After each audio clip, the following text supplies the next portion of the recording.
il y eut un homme envoyé par Dieu, son nom était Jean. Il était venu comme témoin pour rendre témoignage à la lumière, afin que tous croient par lui.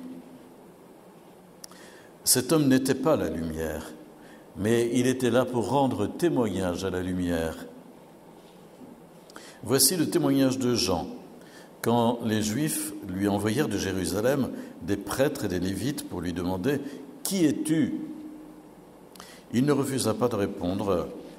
Il déclara ouvertement « Je ne suis pas le Christ ».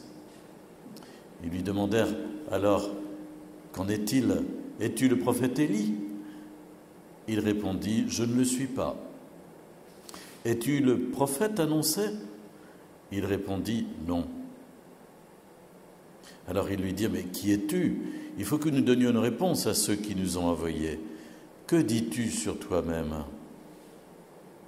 Il répondit « Je suis la voix de celui qui crie dans le désert, redressez le chemin du Seigneur, comme a dit le prophète Isaïe. » Or, ils avaient été envoyés de la part des pharisiens. Ils lui posèrent encore cette question.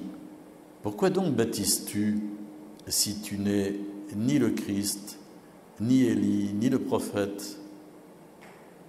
Jean leur répondit, « Moi, je baptise dans l'eau, mais au milieu de vous se tient celui que vous ne connaissez pas.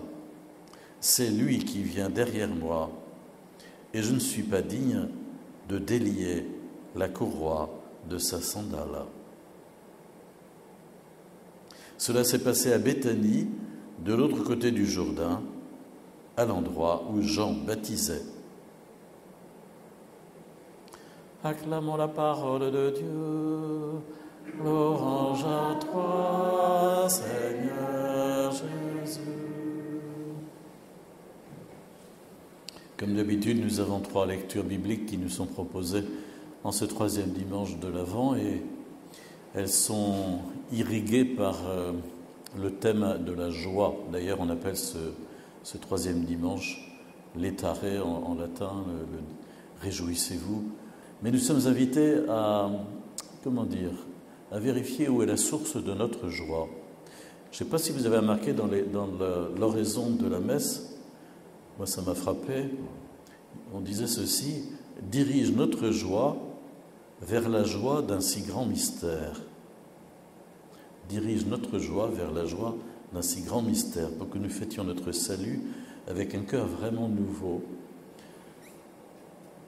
Notre joie, nous pouvons avoir des joies dans la vie, des petites joies, des grandes joies, nous pouvons avoir des souffrances, des tristesses, mais au fond de nous, il y a toujours un désir de joie et de sourire, bien qu'aujourd'hui on sourit de moins en moins, mais voilà, nous sentons bien que nous sommes appelés à la joie, mais la joie se trouve dans la communion au mystère de Dieu, et elle peut venir en nous par la foi, par un acte de foi en Dieu.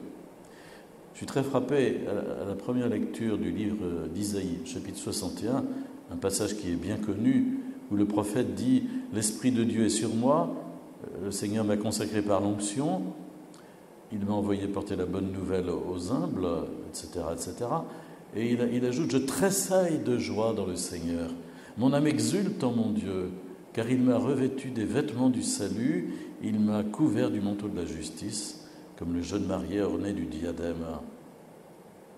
Je me réjouis, je tressaille de joie, mon âme exulte en mon Dieu. » C'est comme s'il avait une vision profonde de l'œuvre que Dieu accomplissait, non seulement pour lui, mais pour tout son peuple, et en particulier dans les temps eschatologiques, dans les temps, à la fin des temps, en finale de l'histoire, quand Dieu renouvellera toutes choses. Et il tressaille de joie avec cette certitude au fond du cœur. Et ça, c'est ce qui doit nous guider, je crois, dans notre vie aussi de tous les jours, c'est de puiser la vraie joie dans la foi, dans notre foi en Dieu, en son œuvre, en son action, en ce qu'il veut accomplir. Regardez la seconde lecture, Paul donne un tout petit conseil aux Thessaloniciens, c'est l'une des premières communautés qu'il a fondé et à qui il écrit vers l'an 51.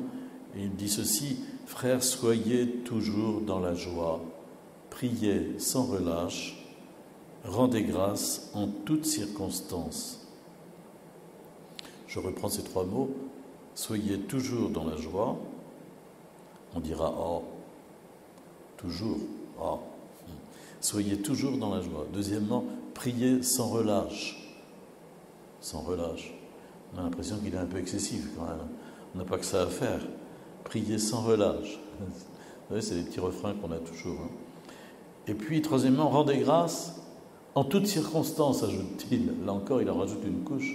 En toutes circonstances. Il n'y a pas de circonstances dont on ne puisse pas rendre grâce. Oh. C'est-à-dire que par la foi, nous devons appréhender tout événement comme un don de Dieu et à l'intérieur duquel il est présent. Et donc communier à sa présence à l'intérieur de l'événement. Et donc rendre grâce en toutes circonstances. Ça, c'est une belle règle de vie. Vous voyez, si vous ne savez pas très bien comment progresser pendant ce temps de l'Avent vers Noël, vous pouvez prendre ces 3, juste 1 Thessaloniciens 5,16, ce petit verset: « Soyez toujours dans la joie, priez sans relâche, rendez grâce à Dieu en toutes circonstances. » Comme ça, à chaque fois qu'on est un peu ronchon, un peu grincheux, un peu, voilà, on essaiera de vraiment reprendre cette œuvre que le Seigneur veut accomplir en nous, la joie, la prière, l'action de grâce. Prière sans relâche, ça ne veut pas dire qu'on va être à genoux toute la journée, ça veut dire qu'il faut que notre cœur soit occupé par la prière, à chaque fois que c'est possible. À chaque fois que c'est possible, nous mettre en prière pour ne pas laisser des idées bizarres nous traverser, mais vraiment que nous soyons intérieurement habités par la louange de Dieu, la louange que nous adressons à Dieu. C'est pas très compliqué, vous savez, de reprendre quelques paroles du Notre Père de temps en temps, comme ça, intérieurement, ou du Je vous salue Marie, ou de rendre grâce pour toutes choses. Et puis je suis frappé, je terminerai par là, par la façon dont Jean-Baptiste vit sa vie comme une mission. Et il l'appréhende lui aussi par la foi.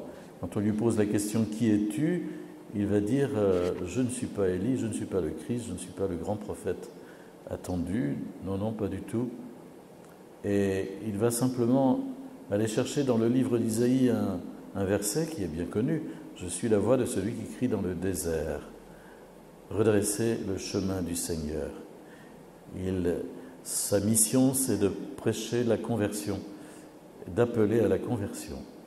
Et c'est pour ça qu'il baptise. D'ailleurs, quand on lui pose la question « Pourquoi donc baptises-tu » entre parenthèses, avec quelle autorité tu fais ça, quoi. Et il répond pas, mais il dit « Mais derrière moi, il y a quelqu'un qui vient, et il faut se préparer. » Voilà. Et c'est pour ça que je vous invite à la conversion pour accueillir celui qui vient.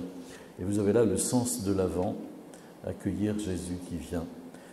Donc ne nous laissons pas ravir notre joie, ne nous laissons pas enfermer dans les critiques, la tristesse, mais puisons dans la présence du Seigneur en nos cœurs, en nos vies et au cœur de ce monde, par une vision de foi, puisons la joie qui est à notre portée et vivons-la.